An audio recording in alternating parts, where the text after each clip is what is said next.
Isaías 51, versículos de número 5 e versículos de número 6, diz assim: Perto está a minha justiça, vem saindo a minha salvação, e os meus braços julgarão os povos. As ilhas me aguardarão, e no meu braço esperarão. Levantai os vossos olhos para os céus, e olhai para a terra de baixo, porque os céus desaparecerão como fumo, e a terra se envelhecerá como um vestido, e os seus moradores morrerão semelhantemente, mas a minha salvação durará para sempre, e a minha justiça não será quebrantada. Amém? Vamos orar a Deus. Peça para que o Senhor fale conosco. Maravilhoso Deus, amantíssimo, eterno e bom Pai, Senhor Deus, Criador dos céus e Criador da terra, que maravilha, meu Pai, estarmos na Tua presença, Senhor. Meu Deus, que maravilha a Tua glória, o Teu poder no nosso meio. Senhor, meu Deus e meu Pai, continua a falar conosco de uma maneira gloriosa, de uma maneira poderosa, por intermédio da Tua palavra. Meu Deus, alimenta a nossa alma, Senhor. Alimenta, meu Deus, pois Tu conheces a nossa necessidade. Abre, meu Deus, a porta do nosso coração e fala conosco, meu Deus, com poder. Fala conosco, Senhor, meu Deus, com vitória. Fala conosco com libertação. Fala conosco nos abençoando, pois é o que nós te pedimos, em nome do Teu Santo Filho, Jesus Cristo. Amém. Podeis aceitar, meus irmãos? Desocupe vossas mãos, dê uma salva de palmas para Jesus, bem alegre. Graças a Deus. Peço, por favor, toda a atenção, toda a reverência à palavra de Deus, como sempre pedimos. E, queridos irmãos, estamos aqui diante de uma palavra gloriosa que o Senhor concede a nós nessa noite, aonde o profeta Isaías faz bem saber que esse profeta Isaías do Antigo Testamento, o primeiro livro aqui dos profetas maiores, ele é um profeta, na verdade, que foi o que mais profetizou acerca do Senhor Jesus Cristo no passado. Foi o profeta que mais falou, até mesmo foi conhecido, o profeta Isaías, como o profeta messiânico. E quando nós olhamos para o livro de Isaías, quando a gente vai meditar nesse livro, a gente observa que houve aqui um trabalhar muito grande da parte de Deus concernente as promessas que foram aqui feitas, as profecias, enfim, todos os relatos. A gente observa que isso aqui estava sendo falado para o povo que viria depois, quando você começa a meditar e você fala, mas quem é esse? Ele está falando de quem? E quando a gente medita em Isaías, a gente lê o Novo Testamento, a gente vai observar que tudo que Isaías estava falando se cumpriu na pessoa bendita de Jesus Cristo, do Salvador da humanidade.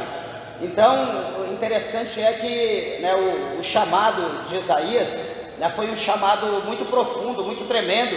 A gente fala que foi um chamado visionário, porque lá no capítulo de número 6 do próprio livro dele, a palavra do Senhor mostra para nós que precisou ter um momento ali muito assim, de muito sentimento, como a Bíblia diz que foi nos dias que morreu o rei, teve que morrer o rei primeiro, que era ali parente próximo de Isaías, quando morre aquele rei, naquele momento ali de muita compaixão, de sentimento, enfim, a Bíblia diz que Isaías, ele olha para o céu.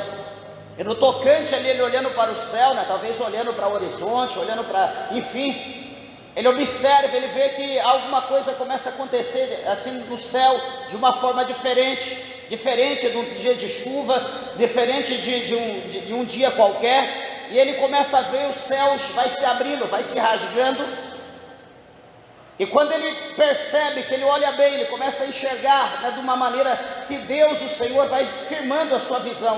E a Bíblia diz que ele enxerga, ele vê um trono. Ele vê um trono imensurável. E quando ele olha sobre aquele trono, a Bíblia diz que ele vê o Senhor assentado no seu trono.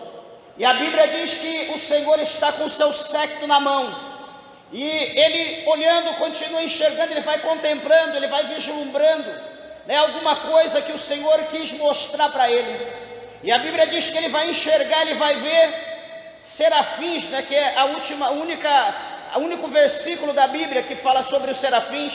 Ele vê serafins ali, como ele mostra, né, ele dá ali as qualidades dos serafins, que ele tem 6 asas, que com 2 eles voam, com 2 eles tampam os seus pés, e com 2 eles cobrem os seus olhos. E a Bíblia diz que eles abrem a sua boca, e eles começam a adorar a Deus. Eles adoram Deus repetidamente, dizendo: Santo, Santo, Santo é o Senhor dos exércitos, a terra está cheia da sua glória, a terra está cheia da sua presença. Louvado seja Deus. Isaías, ele vê aquele coro, ele consegue entender o que os serafins estão falando. Deus permite ele entender aquilo que os serafins estão entoando, que os serafins estão ali fazendo naquele momento. Quando ele vê tudo aquilo, que ele observa aquela glória, que ele vê aquela santidade, aquela majestade, aquela grandeza, aquelas coisas indizíveis, ele vai olhar agora para ele, creio que ele vai mudar o foco dos seus olhos. Ele vai agora olhar, ele vai pensar para em sua vida, ele vai olhar para o passado, não muito distante, ele vai olhar para ele, porque ainda ele era novo, ele vai lembrar de todos os seus atos, de todas as suas obras, ele vai lembrar de tudo aquilo que ele praticou nos tempos passados até aquele dia. E de repente ele vai olhar para ele e vai cair aquele sentimento de culpa, vai cair algo sobre ele, que ele vai abrir a sua boca e vai dizer: ai de mim, porque eu vou perecer, ou eu estou perecendo já, porque eu sou um homem de impuros lábios, e habito no meio de um povo de lábios contaminados. Eu vou perecer, eu vou morrer. Mas naquele exato momento, diz a Bíblia, que um daqueles serafins, com uma tenaz, aquela tesoura que pega a brasa, aquele serafim vai até o altar, pega aquela brasa viva e coloca ali sobre a boca de Isaías, e diz para ele: os seus pecados foram limpos, você foi purificado, você foi apartado dos seus pecados, agora você é um homem purificado, justificado na presença de Deus.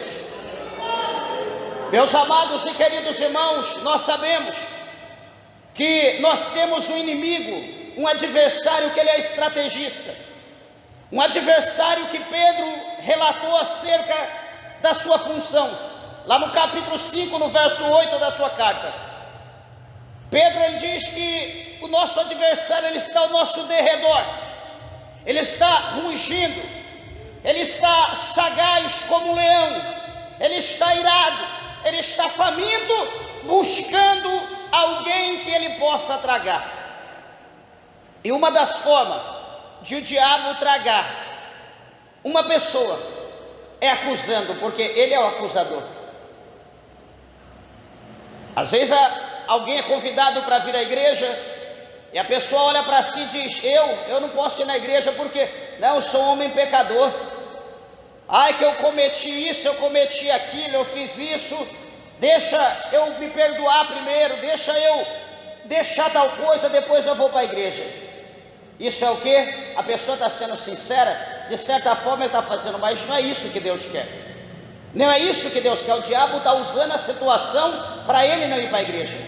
Por quê? Porque Jesus fala nos evangelhos, o próprio Jesus diz que ele veio, não foi para os sãos, Jesus veio, não foi para os bons, Jesus veio, não foi para os ricos. A Bíblia diz que Jesus ele veio para os doentes, Jesus ele veio para os enfermos, Jesus ele veio para os pobres. Resumindo, Jesus veio para todos os pecadores. E então, quando nós não queremos vir à igreja, em todo o nosso pecado, no lamaçal do nosso pecado, nós estamos dando brecha, nós estamos dando vazão para que o diabo nos escravize mais ainda, para que o diabo nos sufoque e tenta tirar a nossa vida. Louvado seja o nome do Senhor. Isaías, ele se encontra nessa situação, só que o Senhor agora purifica Isaías. O Senhor purifica, ele está limpo, ele foi apartado dos seus pecados. Naquele momento, ele ouve, como um diálogo, como uma voz do céu, o Senhor falando. E lá no capítulo 6 de Isaías, ele ouve o Senhor dizer: quem enviarei? A primeira pergunta: quem enviarei? E quem há de ir por nós? E ali aquele silêncio. Daqui a pouco, supõe Isaías para um lado, para o outro, olha... Espera aí, essa pessoa sou eu, Deus me purificou, não tem nada que me condena, que me acusa. Ele olhou para o céu e disse: Senhor, eis-me aqui. O Senhor diz: quem enviarei? Ele diz: eis-me aqui. Quem há de ir por nós? Senhor, envia-me a mim. Eu estou aqui, Senhor, eu estou pronto, pode me enviar. Eu quero fazer a tua vontade, eu quero fazer a tua obra, a tua missão. Alguém pode olhar e falar: coitado de Isaías, o que Isaías escolheu? Meus irmãos, só que Deus coloca agora em Isaías o seu espírito. Deus vai dar para Isaías agora poder. Deus vai dar para Isaías autoridade.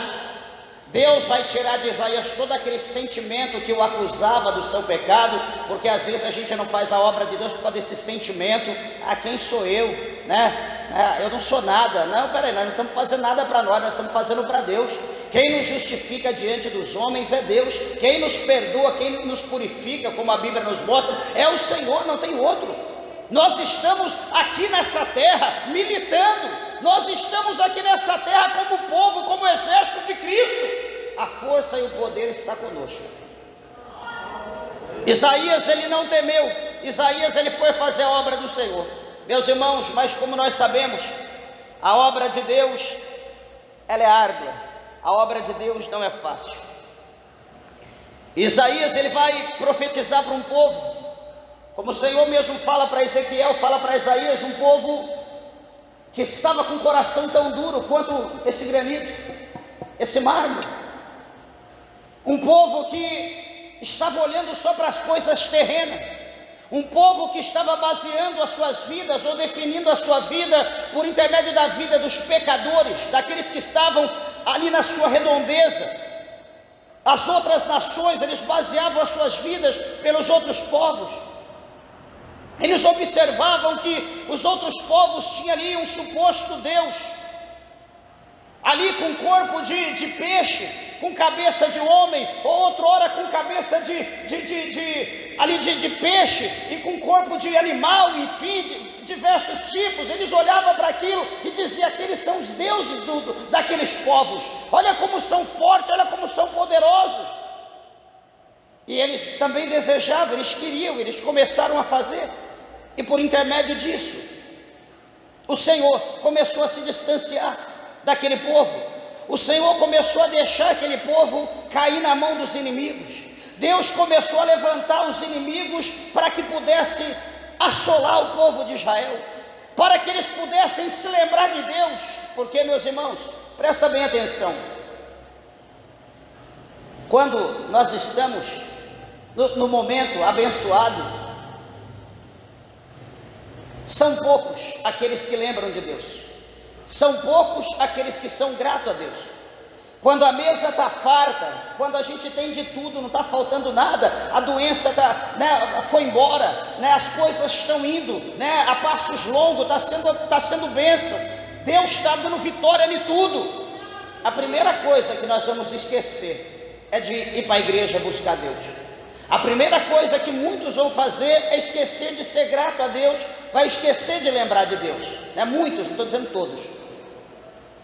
Mas na hora que o cinto aperta, na hora que a dificuldade vem, na hora que vem o problema, a escassez, na hora que a dívida bate na porta, na hora que cessa todos os nossos recursos, na hora que a porta fecha, a primeira coisa que nós vamos fazer é lembrar do homem de Deus, é lembrar da mulher de Deus, é lembrar da igreja, é lembrar da responsabilidade na igreja, é lembrar do povo de Deus, é lembrar daquilo que nós fazíamos. Eu preciso voltar, eu preciso retornar, eu preciso ir lá fazer alguma coisa para Deus, para ver se Deus faz alguma coisa por mim. Não é assim que muitas pessoas fazem? É dessa forma.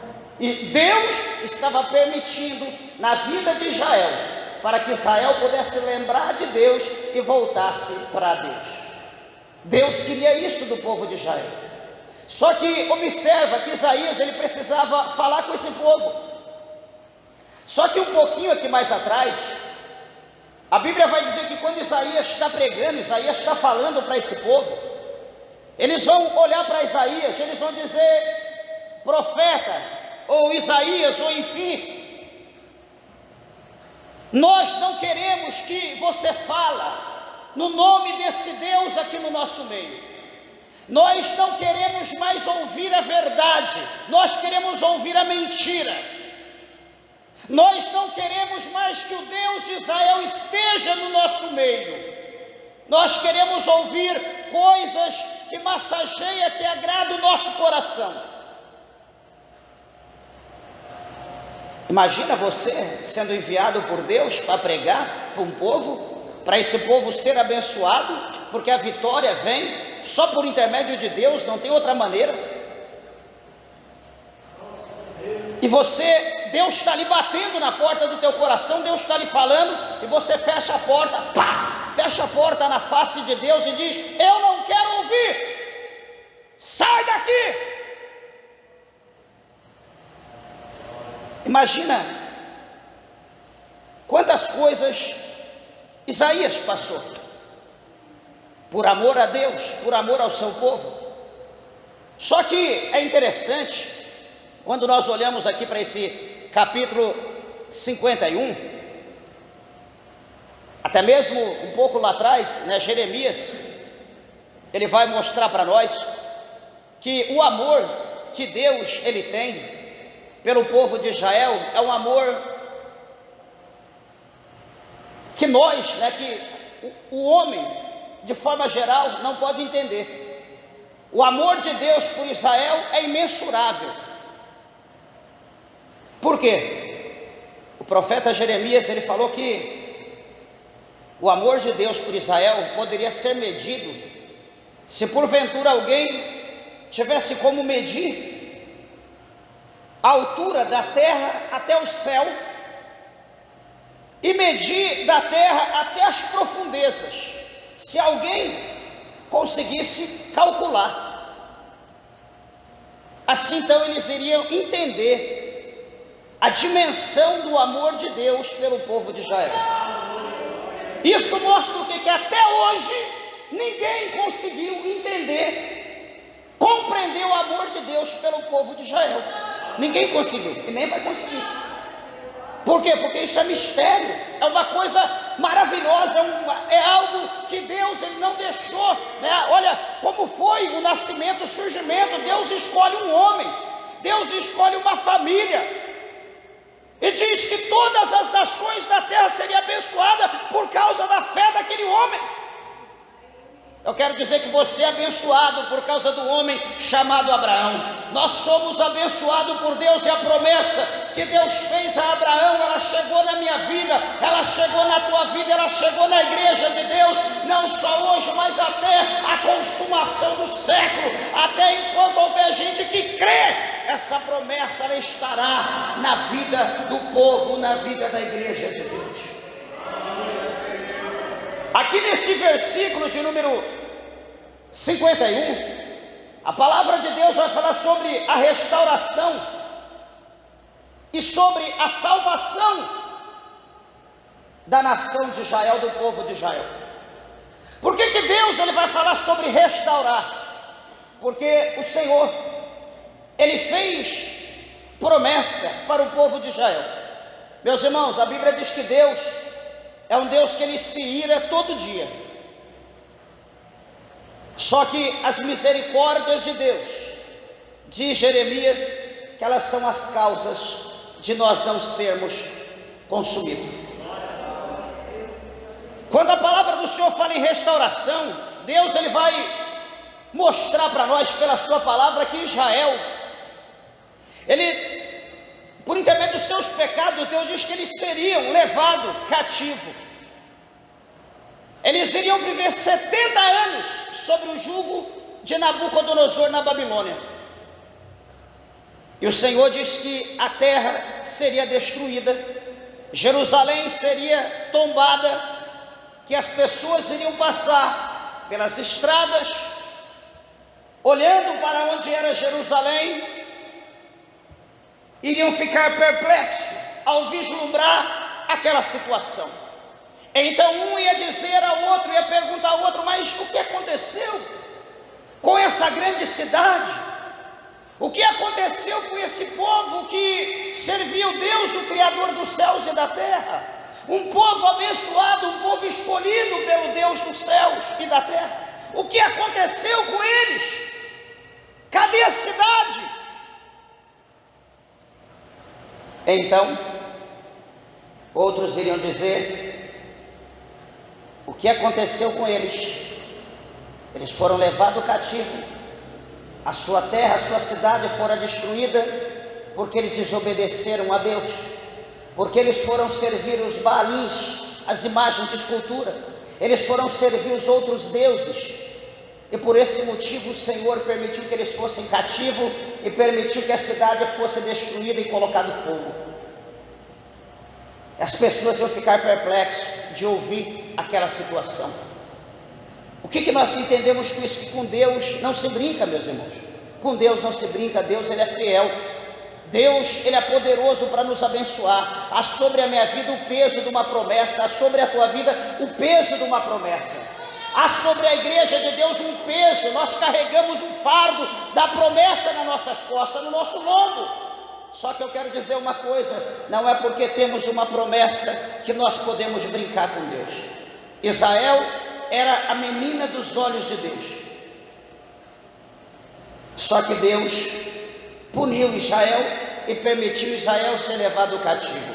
Agora a Bíblia vai falar aqui para nós nesse capítulo 51 acerca da restauração. O Senhor vai falar acerca do retorno do povo da Babilônia. Deus vai falar acerca da restauração do muro, acerca da restauração do templo. E o mais importante, Deus vai falar acerca da restauração da adoração a Deus. O que mais Deus ele quer fazer na nossa vida hoje é restaurar o templo, a morada do Espírito Santo de Deus. E qual é esse templo? Essas 4 paredes. Que bom que fosse, era fácil. Mas o templo que Deus quer restaurar chama eu, chama você. O templo que Deus quer restaurar chama-se nós. Louvado seja o nome do Senhor. Sabe por quê que Deus quer restaurar? Porque a salvação de Deus está mais perto hoje do que nós podemos imaginar. Eu não sei por onde você andou ontem, eu não sei o que você fez o mês passado, o ano passado, mas uma coisa eu quero te dizer em nome de Cristo Jesus, que Jesus te trouxe aqui hoje, porque Ele quer restaurar o templo, Ele quer restaurar a tua vida, Ele quer salvar a tua alma, porque hoje nós somos o Israel de Deus, nós somos o povo escolhido, o povo abençoado, a menina dos olhos de Deus. Quem está crendo na palavra de Deus, quem quer ser restaurado, quem quer ser salvo, adore a Deus, glorifique a Deus e bendiga o nome do Senhor nessa noite. Calamandácia, surimicanta, labassurianda, labaia. Queridos e amados irmãos, o nosso Deus é um Deus de equidade, o nosso Deus é um Deus maravilhoso, é um Deus poderoso. Olha o que Ele fala para nós hoje no verso de número 1. Ouve-me vós, os que seguis a justiça, Os que buscais ao Senhor, olhai para a rocha de onde foste cortado, e para a caverna do poço de onde foste escavado. O que o Senhor está dizendo aqui? Faça uma retrospectiva. O que o Senhor está dizendo? Olha lá em Revelação, em Apocalipse, olha lá no capítulo 3, olha o que o Senhor diz por intermédio de João: lembra da onde tu caíste, levanta, pratique as primeiras obras. É a mesma coisa. Olha a vida que você vivia, olha a vida que você tem vivido com Deus, e olha a vida que você está vivendo sem Deus. Pesa na balança e vê qual que vale a pena, se é a vida com Deus ou a vida sem Deus. Talvez nessa equação a gente possa dizer: não, até que está bom, eu estou sofrendo um pouco, o chicote está estalando, mas eu consigo bálsamo, até que está dando para suportar, eu estou conseguindo viver no mundo a si mesmo. Só que o mundo, ele já revelou para você o amanhã. O mundo revelou o dia de amanhã para você. O mundo já falou o que te espera depois dessa vida. Haverá bálsamo, haverá escudo, haverá proteção após essa vida, haverá amigos, haverá recompensas que serão tão boas quanto servir a Deus. A recompensa que Deus tem para a nossa vida, certamente o mundo não te falou e não falará. Certamente o que você ouve do mundo é: não, tudo aqui vai passar, a gente morre e acabou. Não é isso que você ouviu? Não é isso que você está acreditando?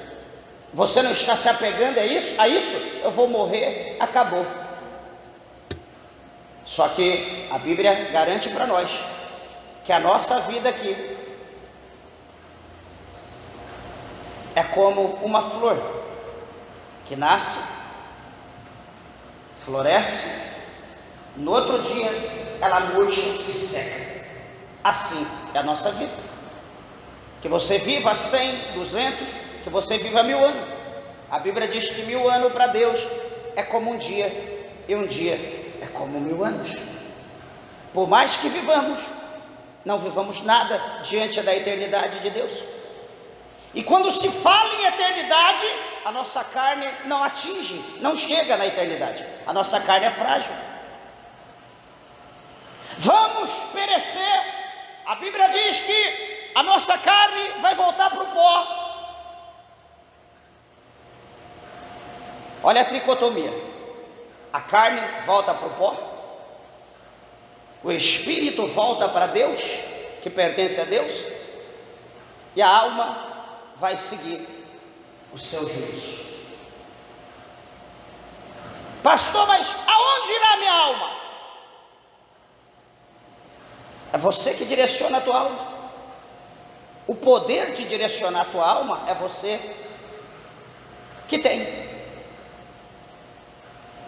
Se você está sendo um crente terreno, se as suas raízes estão para baixo, você está direcionando a tua alma para o inferno.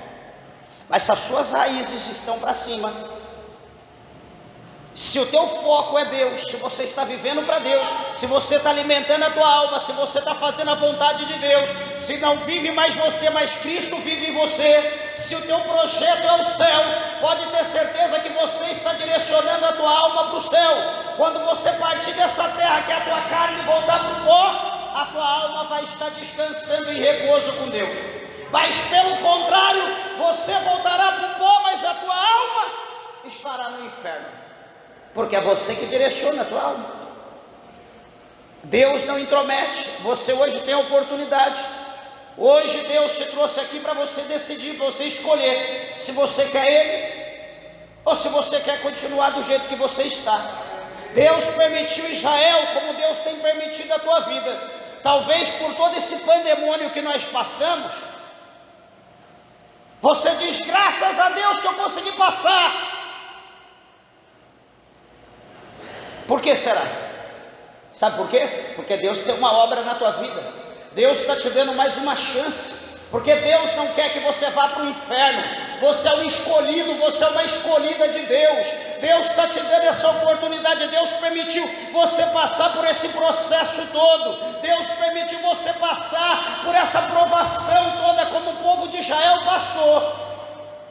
Agora Deus quer restaurar a tua vida. Agora Deus quer ver a tua gratidão. Agora Deus quer ver se de fato você o ama. Foi o que Deus fez com Israel. O Senhor fala no verso 2: olha para Abraão, vosso pai, e olha para Sara que vos deu a luz, porque sendo ele só, eu o chamei e o abençoei e o multipliquei. Deus está falando da promessa. Deus está falando que por intermédio da fé, Abraão alcançou a promessa. Por intermédio da fé em Deus. Ele não viu, ele não sentiu, ele não tocou, mas ele creu. Ele creu contra a esperança, diz Paulo em Romanos. Ele não tinha mais força, ele já estava velho, a sua esposa já estava também no mesmo caminho. Mas a Bíblia diz lá, por intermédio de Paulo, que Abraão, ele creu contra a esperança. Ele não confiou mais nele, ele não creu mais nas suas possibilidades, nas suas forças, não tinha o que ele se apegar. Então agora ele descansou o seu coração e ele depositou a sua fé somente em Deus. Ele esperou, e a Bíblia diz aqui que ele alcançou a promessa por causa da sua fé. Porque em meio a todas as situações, Abraão, ele deu glória a Deus. Ele passou por tudo aquilo glorificando o Senhor. Agora o Senhor está dizendo aqui na sua palavra que ele o abençoou e que multiplicou a promessa sobre a vida desse homem, e sobre a vida do seu povo, e sobre a vida dos demais, até chegar nos dias de hoje. Sabe por quê? O verso 3: porque o Senhor consolará a Sião, consolará todos os seus lugares assolados, e fará o seu deserto como Éden, e a sua solidão como o jardim do Senhor. Gozo, alegria se achará nela, ação de graça e voz de melodia. Meus amados irmãos, a palavra do Senhor fala um pouco atrás, por intermédio de Jeremias, que a esperança para a árvore que foi cortada, aonde as suas raízes estão próximas a ribeiros de água, certamente ela irá crescer, no tempo determinado ela florescerá e ela produzirá mais frutos do que antes. Mas a Bíblia diz para nós que o povo de Israel, eles trocaram as fontes das águas vivas por fontes rocas. Mas o Senhor está dizendo aqui que o Senhor quer consolar Sião. O Senhor quer consolar o seu povo. O Senhor fará o seu deserto como o jardim do Éden. Quem não queria morar no jardim do Éden? Pastor, o que hoje a gente ouve falar é gente no deserto. Eu estou no deserto, eu estou no deserto, eu estou no deserto. Não é o deserto imaginário, porque se for deserto mesmo. Mas o Senhor está dizendo que esse deserto, o Senhor vai transformar no jardim do Éden. Vai transformar no jardim do Éden. E a sua solidão como o jardim do Senhor. Isso é coisa que Deus quer fazer. Isso Deus está mostrando aqui pela palavra, que Deus quer mudar a tua vida, a nossa vida, como se muda da água para o vinho. E o Senhor está dizendo então que gozo e alegria então se achará nela, ação de graças e voz de júbilos, de melodias ao Senhor. Sabe o que nós vemos aqui? que Deus está restaurando. Sabe o que nós vemos aqui? Que Deus está colocando um coração novo. Sabe o que nós estamos vendo aqui? Que Deus está colocando um capacete na tua cabeça. Deus está repreendendo as más conversações, aquelas más conversações que corrompem o bom costume. Deus está repreendendo hoje. Deus está tirando da tua vida, da nossa vida. Deus está tirando do meio da igreja dele. Louvado seja Deus. É uma promessa que Deus está fazendo. Mas no próximo versículo 4 ele diz: atendei-me, povo meu e nação minha, inclinai os ouvidos para mim, porque de mim sairá a lei e o meu juízo se estabelecerá como luz dos povos.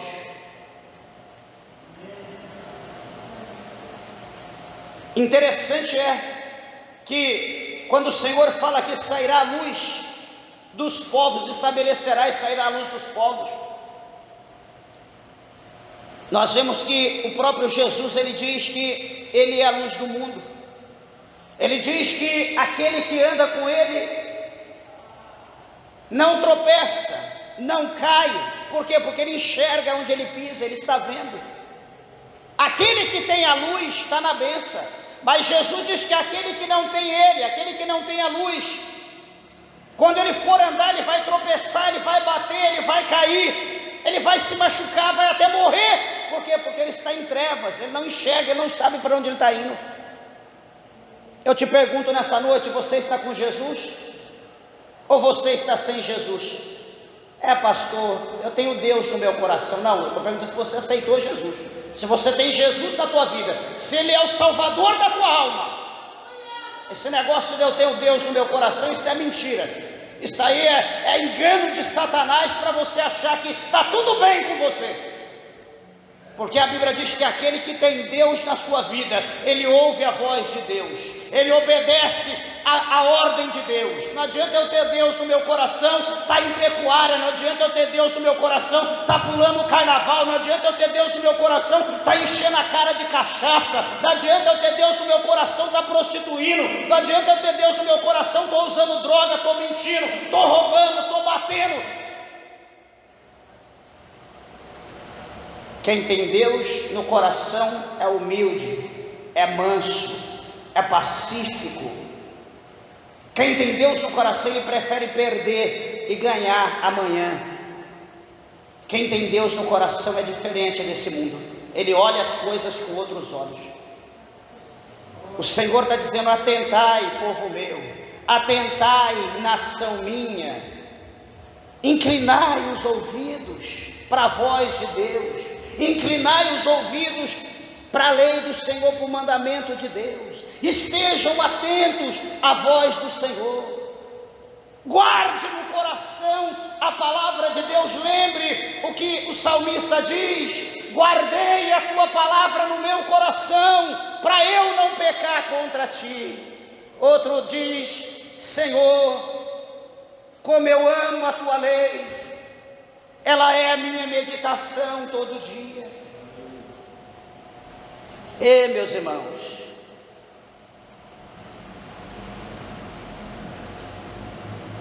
o versículo 5 diz: perto está a minha justiça, vem saindo a minha salvação, e os meus braços julgarão os povos.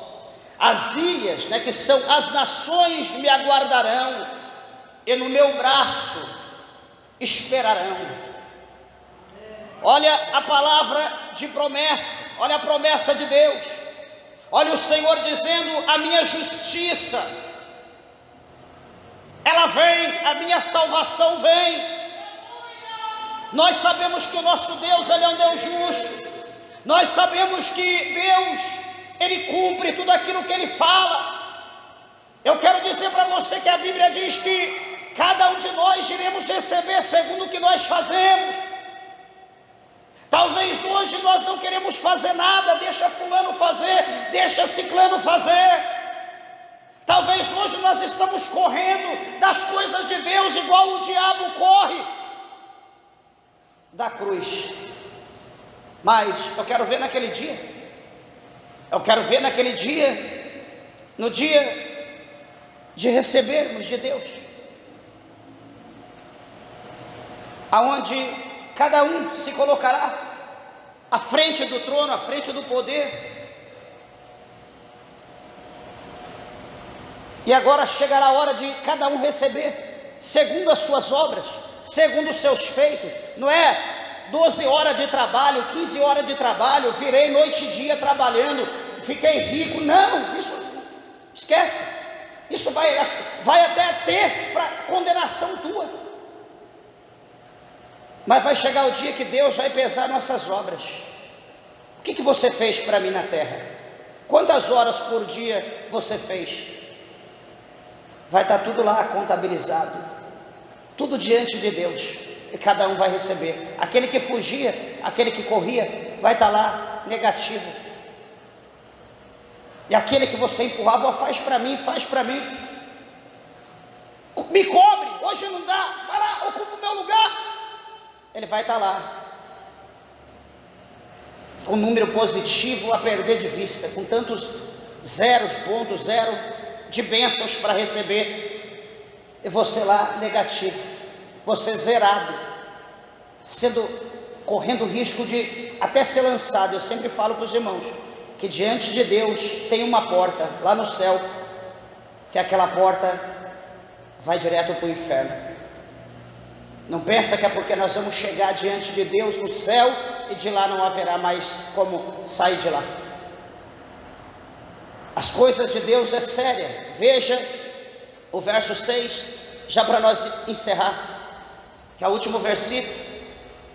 O Senhor, Ele fala para o seu povo: levantai os vossos olhos para os céus.